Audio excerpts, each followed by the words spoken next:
juga oleh Pak Dr. Bunyamin ya, selaku tim kami juga dalam materi kebijakan dan regulasi pendidikan tinggi. Tentu tadi sudah disampaikan dalam landasan pendidikan ada poin-poin yang menjadi rambu-rambu ya, terutama Bapak Ibu sebagai dosen, izin Bapak Ibu ya, terkait dengan Undang-Undang Guru dan Dosen itu menjadi bagian yang tak terpisahkan Bapak Ibu ya.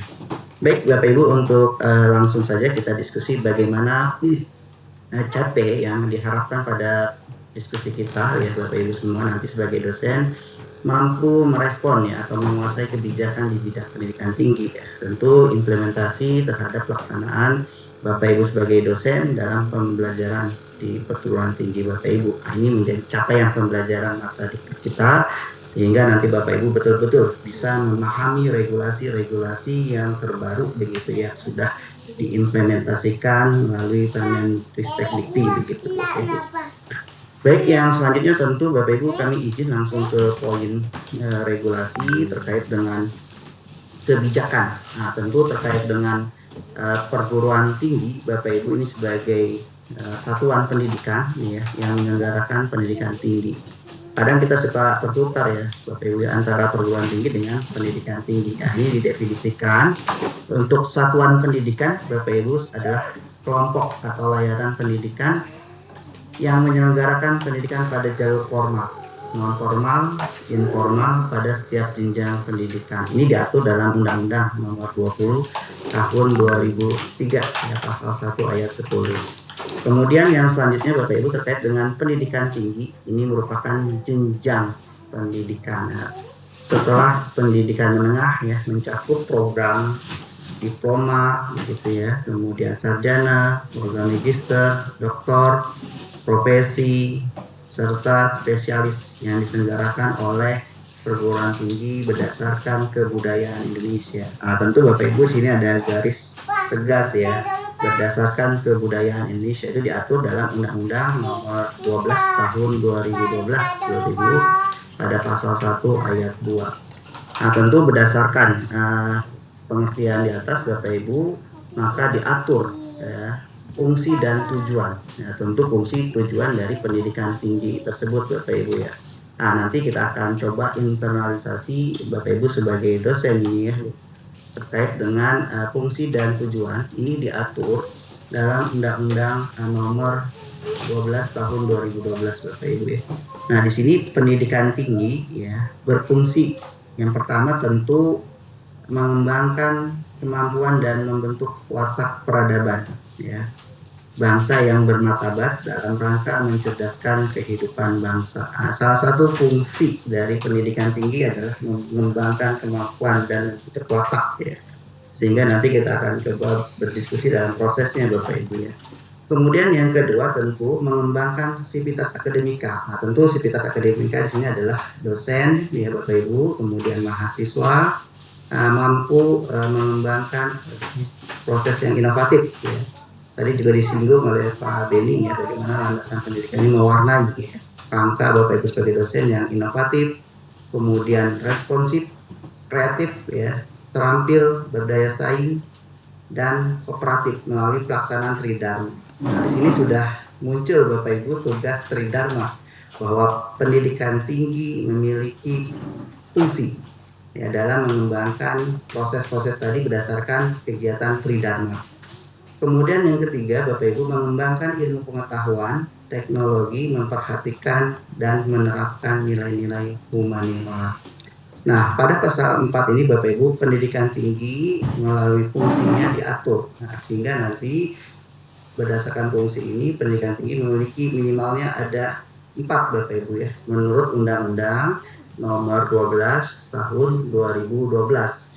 Yang pertama tentu Bapak Ibu berkembangnya potensi mahasiswa agar menjadi manusia yang beriman, bertakwa kepada Tuhan Yang Maha Esa, kemudian berakhlak mulia, sehat, berilmu, cakap, ya, kreatif, mandiri, terampil, kompeten, dan berbudaya untuk kepentingan bangsa. Nah, ini poin pertama Bapak Ibu ya.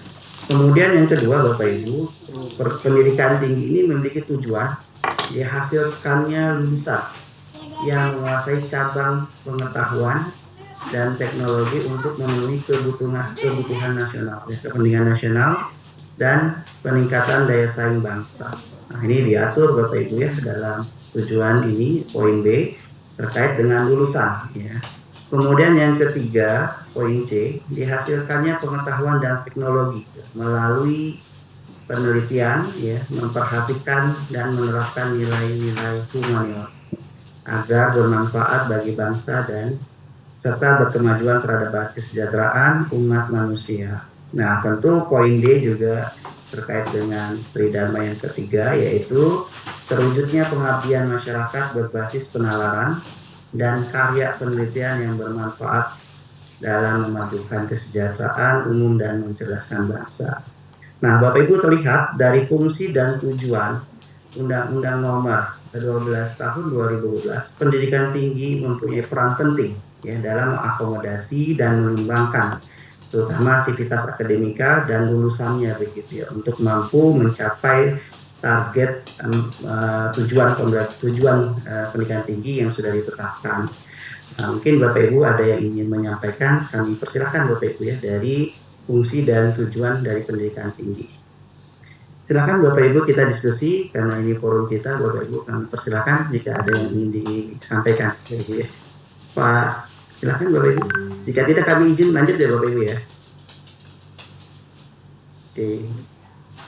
Baik Bapak Ibu ya, kita izin melanjutkan. Mungkin nanti kalau ada pertanyaan kita langsung saja Bapak Ibu ya untuk mencermati dan berdiskusi. Nah, tentu Bapak Ibu terkait dengan fungsi dan tujuan yang sudah ditetapkan oleh Undang-Undang Nomor 12 Tahun 2012 untuk mencapai ya, fungsi dan tujuan, maka diturunlah atau dirumuskanlah Permendikbudristek-Dikti ya. Kalau yang lalu mungkin kita kenal ya Pak Indra, nomor 3 tahun 2020 terkait dengan standar pendidikan tinggi standar pendidikan tinggi nasional ya, SNDikti ya.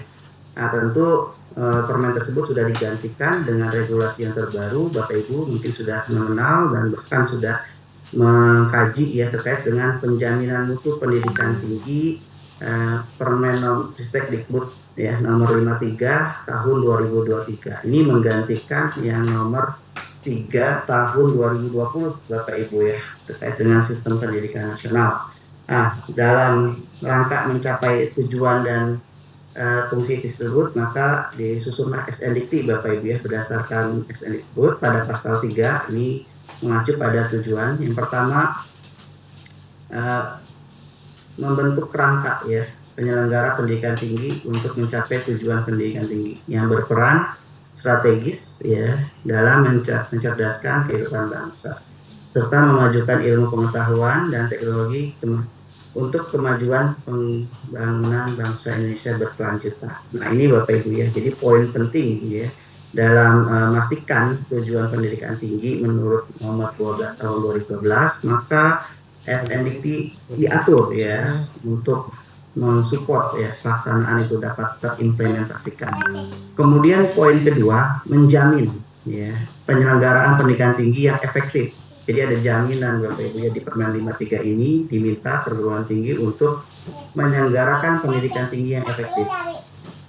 Kemudian inklusif, adaptif, sesuai dengan dinamika perkembangan ilmu pengetahuan, teknologi, dan kehidupan masyarakat. Jadi di Permen 53 ini lebih leluasa ya Pak Indra ya untuk mengatur proses-proses tridharma ya sehingga proses penyelenggaraan itu lebih efektif, inklusif, dan adaptif sesuai dengan dinamika perkembangan ilmu gitu.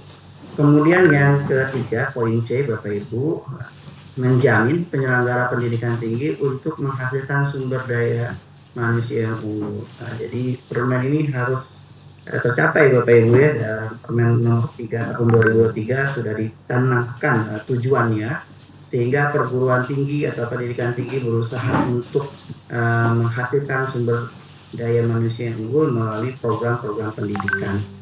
Kemudian yang keempat Bapak Ibu, mendorong perguruan tinggi secara berkelanjutan meningkatkan mutu yang melalui SNDikti. Nah, ini bunyi permennya Bapak Ibu ya. Jadi mungkin nanti kita diskusi Bapak Ibu di perguruan tinggi.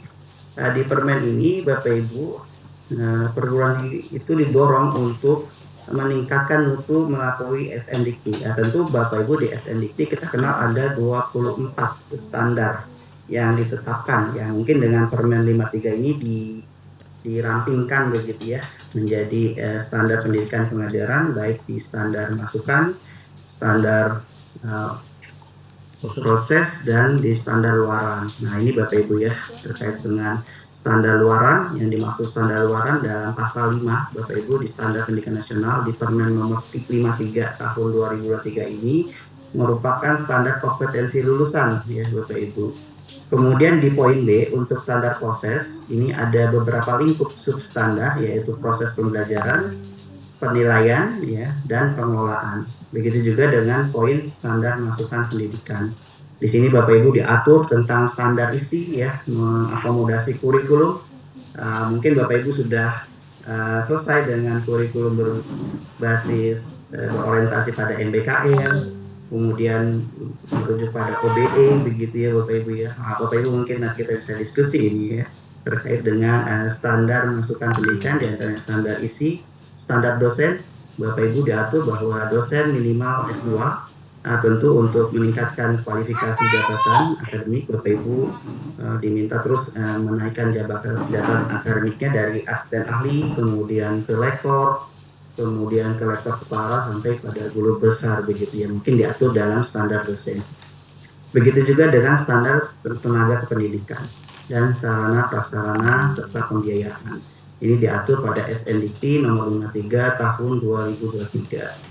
Namun secara berkelanjutan Bapak Ibu perguruan tinggi, Bapak Ibu semua diminta ya mengakomodasi pelampauan dari 3 standar besar SNDikti, yaitu standar pendidikan ya, standar penelitian, standar pengabdian masyarakat, yang masing-masing ada standar luaran ya, proses dan masukan, sehingga Bapak Ibu bisa mengatur secara leluasa standar-standar yang bisa Bapak Ibu tetapkan dan mengakomodasi jaminan lulusan dari program studi atau lulusan dari universitas Bapak Ibu. Oke Bapak Ibu, ada pertanyaan dari poin standar yang sudah ditetapkan, terutama pada pasal 5 ya, terkait dengan standar nasional pendidikan. Mungkin nanti kita akan uraikan secara rinci Bapak Ibu bagaimana peran dari standar pendidikan ini Bapak Ibu sebagai dosen. Oke, kalau tidak kita izin Bapak Ibu ke poin selanjutnya. Bapak Ibu terkait dengan tadi ya, bagaimana perguruan tinggi bisa memastikan layanan ya, pendidikannya bermutu begitu ya, sehingga mampu mengakomodasi ya beberapa kepentingan. Di sini mungkin konstruksi pendidikan tinggi yang tujuan utamanya adalah bagaimana kita bisa mewujudkan Bapak Ibu bangsa yang cerdas ya, sejahtera dan berbudaya, melalui yang tentu pertama tentang aspek pendidikan tinggi sendiri ya Bapak Ibu ya, yang bisa mengelola pendidikan dengan menetapkan ya. Yang pertama tentu ada 2 yang utama Bapak Ibu, yaitu standar. Maka Bapak Ibu secara otonom bisa mengakomodasi ya, bisa menyusun, bisa menetapkan standar yang melampaui SNDikti. Ya, kemudian selain standar, Bapak Ibu ada peraturan pemerintah sebagai pendamping begitu, sehingga 2 pilar yang utama ini bisa menyangga bagaimana bisnis proses yang ada di universitas. Tentu terkait dengan bisnis proses di perguruan tinggi, bagaimana prinsip otonomi pengelolaan perguruan tinggi ya, tentu mengakomodasi 5 prinsip tata pamong ya Bapak Ibu ya Gubernur. Dari sisi kredibel, kemudian transparan, tanggung jawab, dan adil bisa terakomodasi, sehingga perguruan tinggi Bapak Ibu bisa melaksanakan tata kelola yang baik begitu. Tentu selain prinsip-prinsip tersebut, Bapak Ibu didukung dengan sumber daya ya, terkait dengan sumber daya dosen tentunya ya, sumber daya sarana prasarana, sumber daya keuangan, dan tentu fasilitas Bapak Ibu ya, untuk mengembangkan SDM yang ada. Tentu Bapak Ibu dengan adanya sumber daya tersebut dikelola untuk, tentu kalau perguruan tinggi akademik ya Bapak Ibu ya, di sini ada proses tridharmanya Bapak Ibu.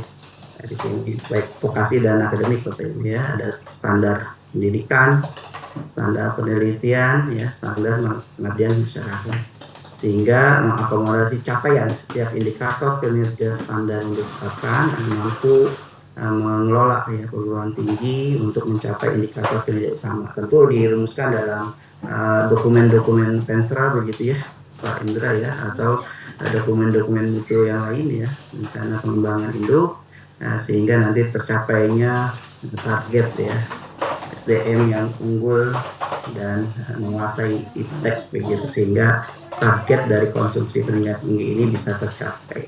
Mungkin kami mohon respon Bapak Ibu, ada dari konstruksi pendidikan ini mungkin ada yang bisa Bapak Ibu sampaikan. Kami izin, silahkan Bapak Ibu yang ingin memberikan respon. Ishak, saya boleh bertanya Pak? Ya silakan, ini mohon maaf Bapak Ibu ya, silakan Pak. Ya. Suaranya agak besar nggak apa-apa Pak ya. Ya silakan Bapak. Saya Asep dari UHAMKA FEB. Oh, silakan Pak Asep. Wah, mantap nih, senior. Silakan Pak Asep. Ini terkait dengan penjaminan mutu pendidikan pasal 5 standar luaran pendidikan. Yang kita tahu cara untuk mengukurnya kan kita dari traceability alumni. Nah, hal apa lagi yang bisa untuk mengukur bahwa UHAMKA ini contohnya UHAMKA alumni ini sangat kompeten, diterima di banyak perusahaan, gajinya bagus-bagus, jumlahnya alumninya yang lulus tahun lalu yang menganggur cuma 15%, selebihnya bekerja. Nah, ini alat ukurnya dan cara untuk mengukurnya bagaimana ya Pak? Mohon penjelasan. Terima kasih Pak. Mohon izin Pak Dr. Asep ya, ini sebetulnya kolega kami juga ya, tim kami di UHAMKA, beliau juga auditor internal kami di Bapak Ibu izin. Terkait dengan poin yang disampaikan, mohon izin Bapak Ibu ya, memang utamanya untuk standar lulusan gitu ya, atau profil lulusan utamanya ditelusur ya, melalui tracer study ya, melalui sistem yang sudah diakomodasi. Harapannya tracer study ini dikelola oleh rektorat ya Pak Asep ya, dengan struktur dan unit tertentu yang sudah diakomodasi. Tentu pertama itu ya harus ditelusur berdasarkan tadi ya indikator-indikator yang disampaikan. Tentu Bapak Ibu, mekanisme selain tracer ini paling penting adalah peran program studi ya Bapak Ibu ya. Bagaimana terus menjaga ya, mengkomunikasikan dan memberdayakan para alumni ya Bapak Ibu. Mungkin di beberapa perguruan tinggi Bapak Ibu ada sentra alumni ya, yang terus mendorong peran aktif alumni dalam memberikan kontribusi. Sehingga tadi bagian tracer ini Pak Asep, ketika unit kerja program studi meminta respon, dia langsung mendapatkan feedback yang cepat begitu ya, sehingga ini menjadi kekuatan. Mungkin itu yang pertama ya, peran program studi dalam mengakomodasi alumni begitu. Yang ketiga tentu kita bisa mendapatkan feedback dari pengguna ya Bapak Ibu ya, atau stakeholder eksternal, baik nanti dari mitra dan sebagainya, sehingga setiap aktivitas mungkin program studi dan fakultas selalu bergandengan tangan atau berkolaborasi dengan mitra. Pasti ada informasi terkait dengan profil atau indikator yang menandakan misalkan alumni UHAMKA, brandnya prophetic teaching ya Pak Asep ya, pasti akan terkonfirmasi nih melalui mitra-mitra ya, sehingga wawancara-wawancara yang sifatnya observatif ya Pak Asep ya, itu bisa memberikan informasi. Memang cara pengukurannya secara utama melalui status tadi Pak Asep yang secara berkala setiap tahun dilakukan oleh program studi sehingga terlapor begitu progres dari lulusan begitu. Mungkin itu poin yang bisa kami sampaikan Bapak Ibu. Pak Asep mungkin jika ada yang ditambahkan kami persilakan Bapak Ibu. Terima kasih Pak. Siap. Bu Jessica mungkin mau menambahkan, silakan Bu Jessica.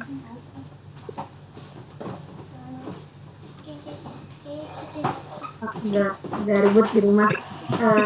Ya sih Pak, memang yang terpenting kan capaian pembelajaran itu kan berkenaan dengan mahasiswa yang kita harapkan tetap berada di bidang yang sama ya Pak. Betul. Karena saya pribadi, saya jurusan S1 saya kan MICE ya Pak, Event Management, yang memang kita ini sama-sama dengan pariwisata. Nah, itu pun yang saya harapkan mereka tetap berada di jalurnya dan kita memiliki komunikasi yang baik dengan mereka. Sama seperti di Prasetya Mulia sendiri, kita memang tetap memberdayakan alumni kita, sehingga mereka juga memberi sharing dengan mahasiswa kita, dan istilahnya capaian yang kita harapkan itu pun terlaksana hingga mereka selesai perkuliahan ya Pak ya. Itu kalau dari saya Pak. Oke, baik, terima kasih Bu Jessica ya, Bapak Ibu semua. Karena yang disampaikan Pak Asep dan Bu Jessica adalah poin penting ya, bagaimana memastikan layanan pendidikan Bapak Ibu yang diukur melalui profil lulusan setelah mereka lulus begitu ya, sehingga apakah program studi yang kita miliki, layanan pendidikan kita miliki masih dibutuhkan ya, support kompetensinya untuk dunia mereka bekerja atau berinteraksi begitu Bapak Ibu. Baik Bapak Ibu ya, saya kira itu poinnya, nanti Bapak Ibu bisa melengkapi apa yang bisa kami Bapak Ibu sampaikan begitu ya. Baik Bapak Ibu, kita izin kita diskusikan poin yang lain. Saya kira untuk konstruksi pendidikan tinggi ini sudah umum Bapak Ibu ya, nanti Bapak Ibu bisa tegaskan ya Pak, bahwasanya dalam konstruksi pendidikan tinggi utamanya Bapak Ibu harus memiliki standar. Standar ini harus melampaui SNDT dan mampu mengakomodasi kebutuhan stakeholder Bapak Ibu semua, sehingga nanti bisa memunculkan kekhasan dari pendidikan tinggi yang Bapak Ibu selenggarakan begitu ya. Baik Bapak Ibu, kami izin ke poin selanjutnya. Tentu ini menjadi catatan kita semua Bapak Ibu ya, bagaimana kita bisa menjawab ya tuntutan masa depan ya, terkait dengan perubahan digitalisasi, kemudian perubahan regulasi begitu ya, kemudian perubahan kebutuhan stakeholder. Di antaranya Bapak Ibu di sini adalah yang tentu perkembangan iptek kita tidak bahas Bapak Ibu, karena ini akan terus mempengaruhi dan menjadi tantangan kita semua ya, bagaimana proses iptek ini bisa termanfaatkan di setiap layanan pendidikan dan proses pembelajaran di kelas begitu Bapak Ibu ya. Kemudian yang tentu poin yang paling penting juga bagaimana Bapak Ibu bisa mensikapi yang pertama adalah perubahan yang terjadi di masyarakat ya, terutama terkait dengan globalisasi dan arus informasi yang sangat cepat Bapak Ibu ya, bahkan siapapun bisa mengakses Bapak Ibu ya. Tentu perguruan tinggi mempunyai mempunyai strategi khusus bagaimana mengakomodasi arus informasi Bapak Ibu. Kenapa? Karena Bapak Ibu ketika memberikan layanan pendidikan, tentu Bapak Ibu akan berinteraksi dengan masyarakat yang beragam dan mempunyai orientasi yang beragam.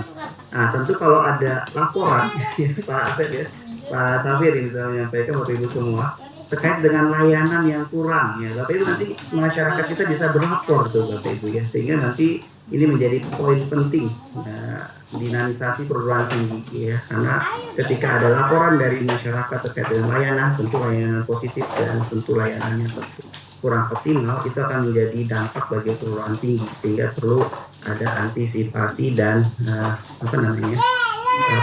strategi ya, bagaimana memanfaatkan perubahan pola pikir masyarakat ya.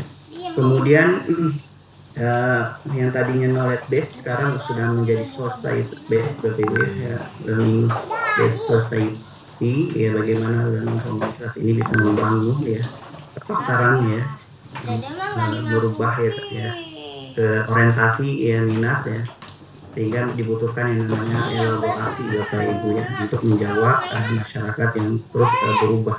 Tentu poin ini menjadi dasar kita semua untuk terus meningkatkan layanannya. Kemudian Bapak Ibu terkait dengan surplus, tentu saat ini surplus yang menjadi poin penting terutama dalam pemenuhan kebutuhan digital, teknologi informasi ya Bapak Ibu ya, karena sangat penting ketika Bapak Ibu bisa menguasai aplikasi begitu ya dalam proses pembelajaran, kemudian bisa mengimplementasikannya. Bayangkan Bapak Ibu kalau dulu ada misalkan ya Bapak Ibu ya, pemanfaatan teknologi dalam mendeteksi karya Bapak Ibu ya. Nah Bapak Ibu sebagai dosen ini harus lebih pandai ya, daya prediksinya dibandingkan yang lampau ya. Kalau dulu hard ya atau via email masih aman Bapak Ibu ya. Sekarang produk membuat karya ilmiah itu bisa tersaji dalam waktu mungkin hitungan hari atau minggu ya Pak Ganjar. Nah tentu Bapak Ibu sebagai dosen bisa mendeteksi mana karya-karya yang betul original begitu ya Bapak Ibu, mana karya-karya yang memang sifatnya kutipan-kutipan atau hanya mengambil dari referensi, dan itu tentu Bapak Ibu mempengaruhi kita sebagai dosen untuk memberikan penilaian kepada mahasiswa. Mungkin nanti Bapak Ibu bisa bercerita ya bagaimana perubahan ini terutama terkait dengan surplus dan kebutuhan teknologi memfasilitasi kebutuhan belajar. Terutama tadi yang kami sampaikan Bapak Ibu ya dalam memenuhi tugas mahasiswa. Ya bagaimana Bapak Ibu memastikan itu original atau tidak, kalau sifatnya tadi ya karya ilmiah. Mungkin nanti Bu Ira bisa diskusi ya Bu, pemanfaatan surplus khususnya teknologi ini dimanfaatkan. Kemudian yang kedua implementasi ya software ya Bapak Ibu ya, bagaimana integrasi mata kuliah ya dengan hasil penelitian ya atau integrasi mata kuliah dengan hasil PKM, sehingga perubahan itu Bapak Ibu jawab melalui proses-proses yang namanya penelitian atau kegiatan PKM, sehingga berbasis studi kasus. Tentu tantangan ini sebagai lingkup proses pembelajaran Bapak Ibu. Tentu tata kelola perguruan tinggi Bapak Ibu juga bisa melakukan tadi yang kami sampaikan proses penjaringan informasi melalui stakeholder ya atau kolaborasi antar stakeholder yang membutuhkan lulusannya itu mampu seperti apa. Kalau Bapak Ibu stagnasi dengan mindset yang lama, itu perguruan tinggi bisa sedikit Bapak Ibu ya, peminatnya atau bahasa orangnya itu animo mahasiswanya ke kita itu turun tajam begitu ya, ketika kita tidak mengakomodasi kebutuhan stakeholder. Saya kira itu Bu Ina, ya mungkin Bu Ina ada tanggapan ya, terkait dengan tantangan masa depan terkait dengan pendidikan tinggi. Kami persilahkan Bu Ina.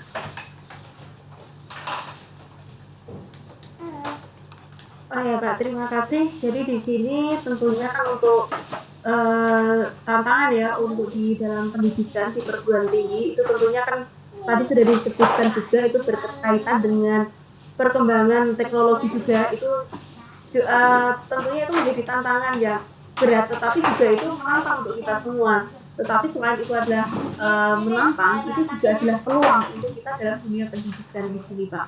Jadi di dalam dunia pendidikan disitulah nanti kita adanya yang namanya perkembangan teknologi, kemudian juga tuntutan dari otomatis setiap zaman atau mungkin zaman yang kita tidak adalah mahasiswa itu kan sudah berganti generasi kayak gitu. Jadi mungkin yang sering dikenal di masyarakat generasi X, Y, dan Z. Nah, tantangan kita itu memasuki generasi Z tersebut.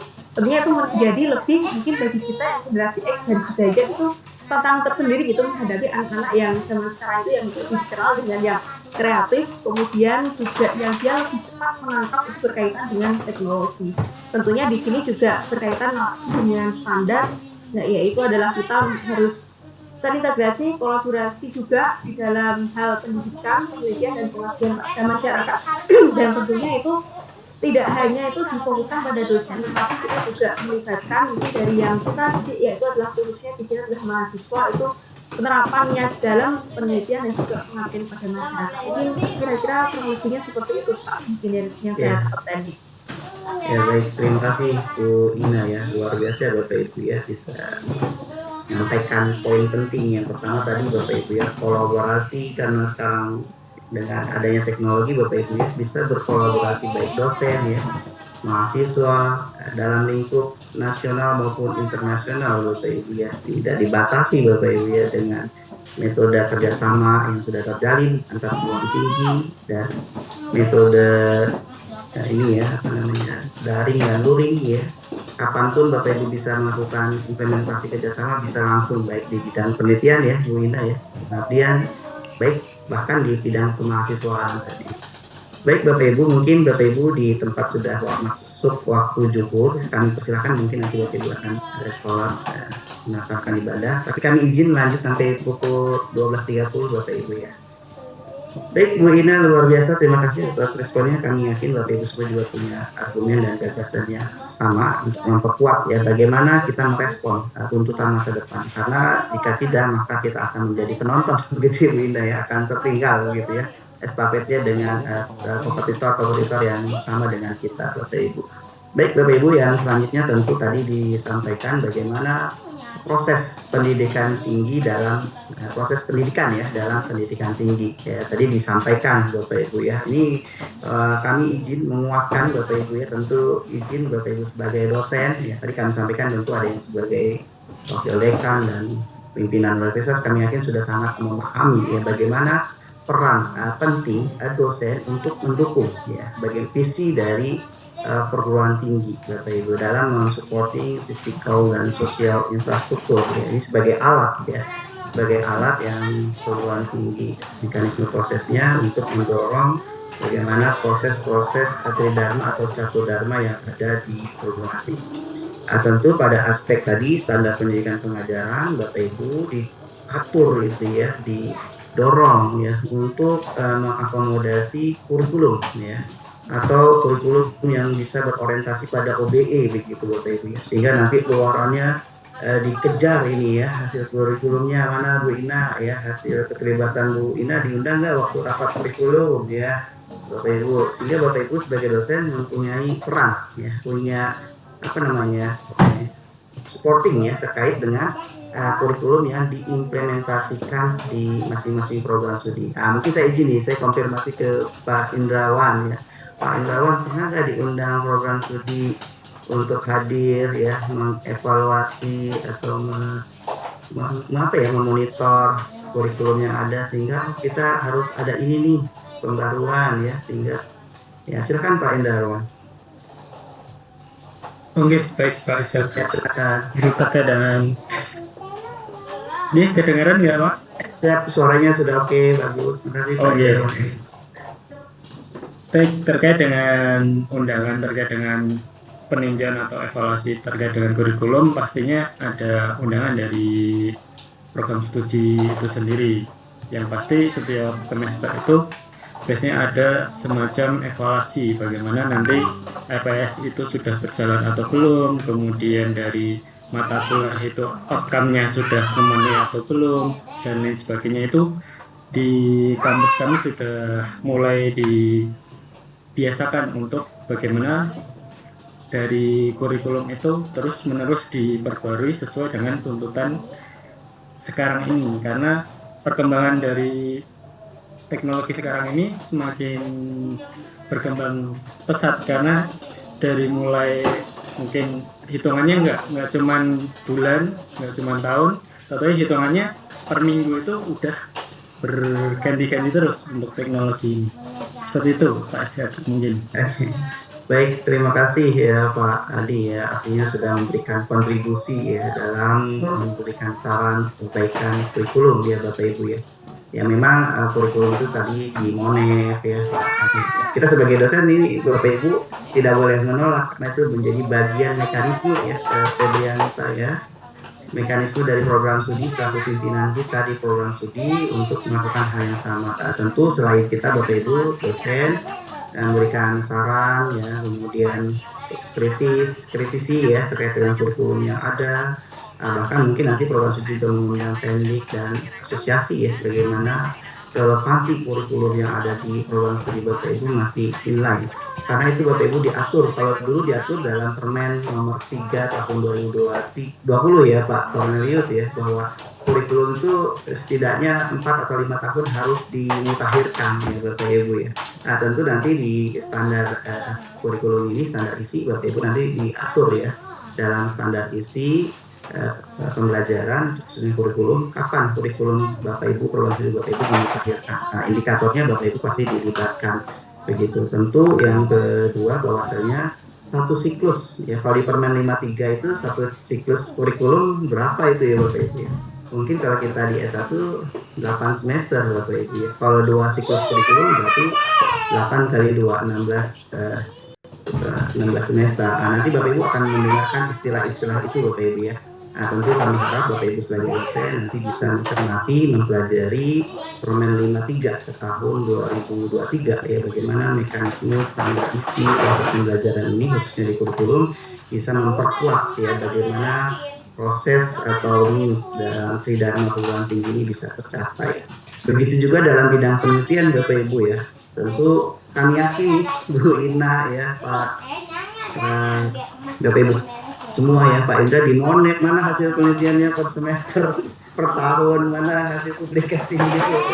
Nah kita semua Bapak Ibu ya, jadi Bapak Ibu jangan memarahi program studi, ya. Jangan jengkel kalau kita diingatkan mana proyek keluaran, karena itu memang menjadi bagian ya Bapak Ibu ya, menjadi sasaran ya, bahwa perguruan tinggi itu wajib mengembangkan keilmuannya. Nah, tentu stakeholder yang paling utama adalah kita sebagai dosen yang mampu melahirkan karya-karya tersebut Bapak Ibu ya. Jadi poinnya adalah kita harus bahagia dan harus senang hati kalau ada program studi menagih mana kinerja bidang penelitian, mana kinerja bidang pengabdian, karena itu bagian dari tugas dan fungsi kita Bapak Ibu. Mungkin nanti kita akan diskusi di permen nomor undang-undang guru dan dosen Bapak Ibu ya, kenapa itu menjadi bagian penting yang harus kita penuhi.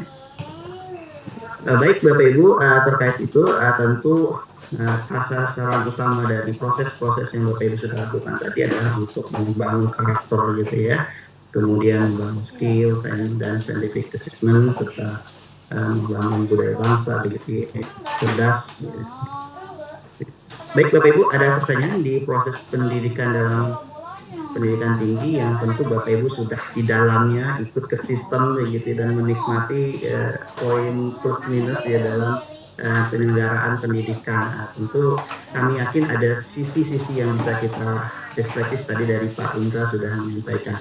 Kami izin Bapak Ibu ke poin selanjutnya terkait dengan sistem pendidikan tinggi yang bermutu ya. Mungkin izin ya Bapak Ibu ya, nanti ada poin yang kurang Pak, poin ini yang kami sampaikan ya, silakan ya Bapak Ibu ya. Terkait dengan poin ini tentu Bapak Ibu yang pertama, bagaimana sistem itu dikendalikan ya melalui beberapa aspek ya. Tentu yang pertama ini adalah inputan ya mahasiswa kita ya, standar mahasiswa Bapak Ibu ya. Nanti dari info tadi ini ada kalau dulu namanya sekarang standar pendidikan ya Bapak Ibu yang ada 8, tadi ada standar luaran yang dimaksud adalah standar kompetensi lulusan, kemudian standar masukan, ada standar isi, standar proses ya Bapak Ibu, standar isi, standar dosen, standar penilaian ya, kemudian standar pembelajaran ya Bapak Ibu ya. Kemudian ada standar dosen dan tenaga pendidikan. Nah, ini menjadi kalau dulu kita kenal sebagai 8 standar yang Yunita ya, 8 standar pendidikan tinggi ya, yang harus disupport dan harus dimonitoring kecapaiannya.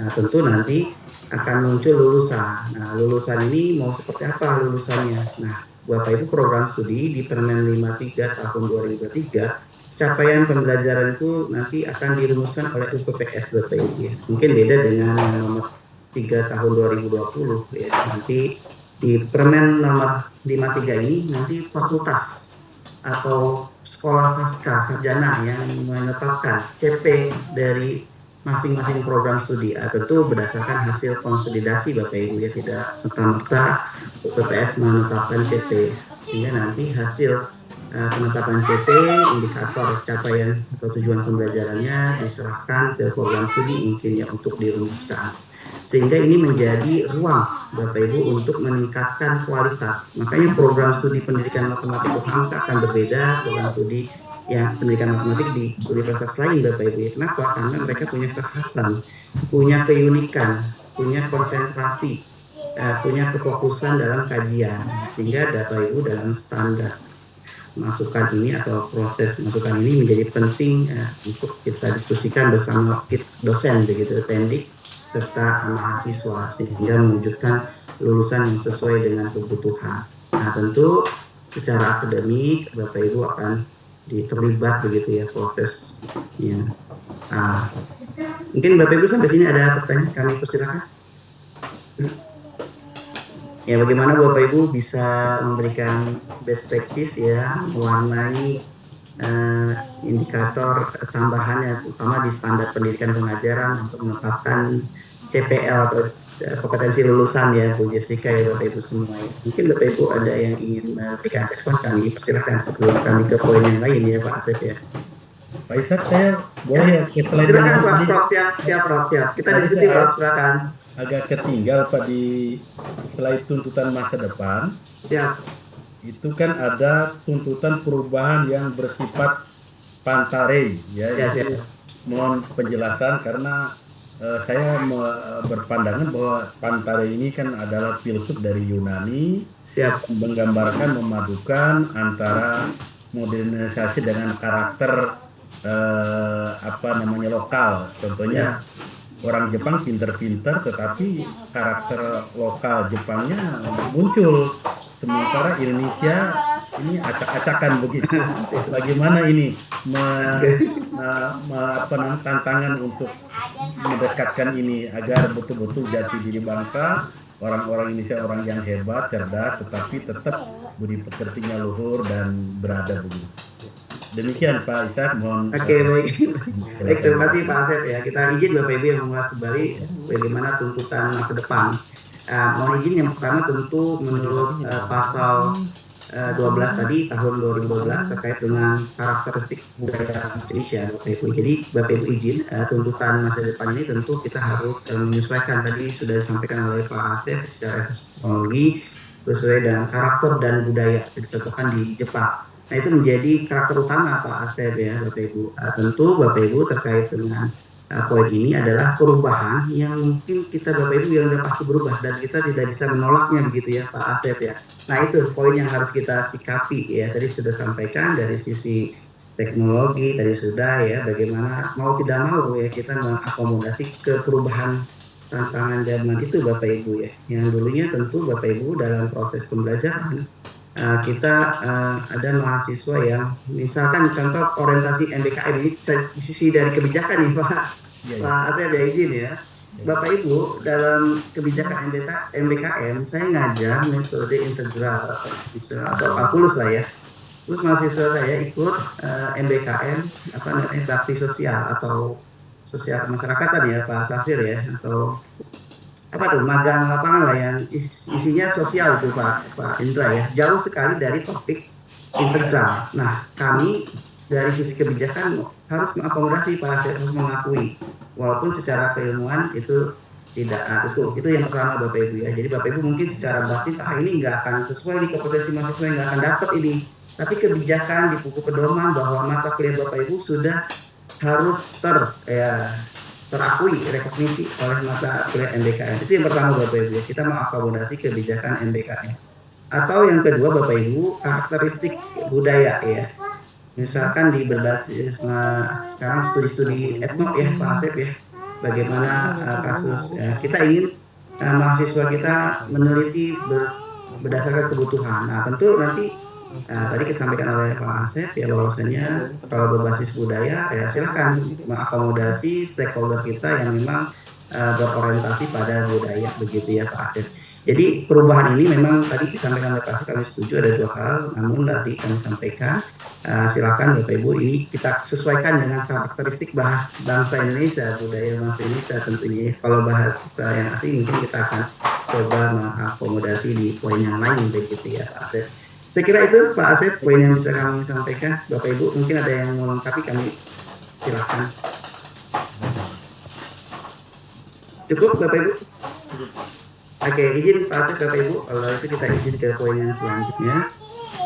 Bapak Ibu, ini nanti apa yang saya sampaikan bisa langsung Pak, saya mau bertanya kayak seperti yang sampaikan Pak Asep ya, pokoknya langsung di-cut gitu ya Bapak Ibu, jangan sungkan-sungkan karena kita diskusi untuk penguatan dan pemahaman Bapak Ibu ya.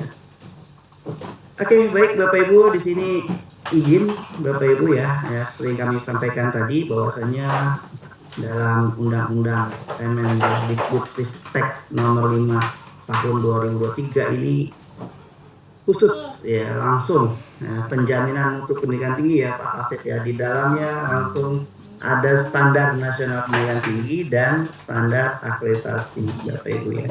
Nah, kenapa ini penting kami sampaikan dalam forum ini Bapak Ibu? Karena ini menjadi regulasi Bapak Ibu ya, menjadi kebijakan yang sudah diimplementasikan dan akan dilaksanakan kick off ya undang-undang yang lama tahun Desember 2004. Jadi Bapak Ibu, kinerja yang sekarang ini sudah berorientasi pada Permendikbudristek nomor 53 tahun 2023. Kami yakin ya, pimpinan perguruan tinggi, program studi sudah mengakomodasi dan mempelajari ya kebutuhan dari Permen Ristek Dikti nomor 53 ini untuk menjadi kinerja Bapak Ibu di program studi. Tentu dalam standar nasional pendidikan tinggi, nanti yang sistem akreditasi mungkin kami bahas sedikit saja Bapak Ibu, karena forumnya saya kira tidak akan cukup waktu kita bahas 2 poin ini. Kami izin memfokuskan di standar nasional pendidikan tinggi Bapak Ibu. Yang pertama tentu ini Bapak Ibu ya, saya yakin Bapak Ibu sudah dapat informasi yang detail bagaimana Permen Ristek yang sebelumnya, yaitu Permendikbud nomor 3 tahun 2020 ya, yang letaknya Bapak Ibu ya terlalu kaku begitu ya, dan terlalu detail mengatur Bapak Ibu ya. Misalkan di standar kompetensi lulusan Bapak Ibu ya, di CPL ada standar pengetahuan ya, keterampilan umum khusus, itu betul-betul rinci diatur di Permen nomor 3 tahun 2020. Nah, sehingga ini dicontohkan Bapak Ibu bahwa rumusan kompetensi sikap, pengetahuan umum, keterampilan umum dijabarkan terpisah dan secara rinci ya. Kemudian yang kedua, mahasiswa program sarjana wajib membuat skripsi begitu ya. Mahasiswa program magister wajib publikasi dalam jurnal terakreditasi, dan mahasiswa program doktor wajib publikasi dalam jurnal internasional. Kemudian yang ketiga, mengatur secara alokasi waktu ya, 1 SKS bentuk untuk membentuk pembelajaran tertentu begitu Bapak Ibu. Jadi waktunya 1 SKS mungkin tatap muka 50 menit Bapak Ibu ya, penugasan struktur 60 menit, kemudian kegiatan mandiri 60 menit per minggu. Nah sekarang lebih leluasa Bapak Ibu ya. Dari poin 1 sampai 3 yang kami bacakan tadi Bapak Ibu, ini akibatnya perguruan tinggi kurang leluasa merancang proses dan bentuk pembelajaran sesuai dengan kebutuhan keilmuan, perkembangan program, perkembangan teknologi Bapak Ibu. Nah ini adalah hasil sedikit bagian kecil dari evaluasi Permendikbud nomor 3 tahun 2020. Nah mungkin nanti Bapak Ibu ada respon, kami persilakan ya. Kemudian yang selanjutnya Bapak Ibu, dalam Permen nomor 3 tahun 2020 itu sudah berorientasi pada MTK. Namun di situ dianggap masih kurang optimal ya Bapak Ibu ya. Sehingga nanti dalam implementasi Bapak Ibu, mungkin Bapak Ibu sudah mendapatkan informasi terbaru bahwasanya untuk pelaksanaan MBKM Bapak Ibu ya, kampus Merdeka ini perguruan tinggi yang akan akreditasi, mungkin Bapak Ibu nanti kita sharing, diminta Bapak Ibu nanti ada instrumen pantauan yang akan berlaku di tahun 2025 ya sampai seterusnya Januari. Universitas Bapak Ibu yang akan habis masa akan dipantau ya Pak Indra ya, masa expirednya. Dengan salah satu indikatornya adalah Bapak Ibu, kalau perguruan tinggi swasta, izin Bapak Ibu, mungkin nanti indikatornya akan berbeda. Perguruan tinggi swasta itu minimal Bapak Ibu yang terlibat mahasiswa aktif MBKM lebih dari 10% dari total mahasiswa aktif. Jadi kalau Pak Indra di Sekolah Tinggi STGGI ini Pak Indra ya, ada 1000 mahasiswa, 1000 ya. Nah mungkin 10.000 mungkin ya Pak Indra ya. Maka 10%-nya harus 1000 Pak Indra harus ikut MBKM ya. Pak Asep kalau kita UHAMKA ada 18.000, maka ada 1.800 mahasiswa yang akan diminta program MBKM. Ini agak kencang nih Pak Muhammad ya, mungkin dari Bapak Ibu semua ya, dari Universitas Perguruan Tinggi akan diminta partisipasinya melalui program MBKM. Poinnya harus dilaporkan ke PD Dikti, itu yang diakui Bapak Ibu ya. Jadi nanti Bapak Ibu sebagai dosen mungkin ada partisipasi mengikuti program MBKM atau duta MBKM atau fasilitator MBKM, mohon program dari prodi, program dari fakultas disukseskan dalam rangka penjaminan mutu begitu ya Bapak Ibu ya, untuk keberlangsungan. Kan nanti statusnya ada 2 Bapak Ibu ya, terakreditasi atau tidak terakreditasi kalau perguruan tingginya Bapak Ibu. Kalau prodi mungkin ada tidak terakreditasi, unggul atau internasional. Mungkin nanti Bapak Ibu akan lebih paham, lebih rinci mengetahui spek tagihan yang ada di situ. Baik Bapak Ibu, tadi sudah kami sampaikan mungkin dalam proses program MBKM Bapak Ibu sudah terlibat secara mendalam begitu ya. Nanti di Permen 53 ini lebih diatur begitu, lebih standar dan lebih memberikan keleluasan program studi untuk mengakomodasi melaksanakan program-program baik di dalam kelas di dalam perguruan tinggi maupun perguruan tinggi. Mungkin dari Bapak Ibu ada yang mau direspon, kami persilakan. Silakan Bapak Ibu. Pak, ini apaan? Oke, masih lanjut ya Pak Rahman, izin ya Pak Rahman ya, nanti kalau udah akhir bersampaikan langsung Pak Rahman izin. Oke, baik. Mohon maaf Pak Ishak, waktunya sudah habis untuk sesi pertama. Bu Is, siap Bu Is, terima kasih. Mohon izin Pak Rahman, mungkin nanti di sesi 2 ya Bu Isna ini ya. Baik, kami kembalikan ke Bu Isna ini, silakan Bu Isna ini. Baik Bapak Ibu, karena waktu yang membatasi ya, jadi untuk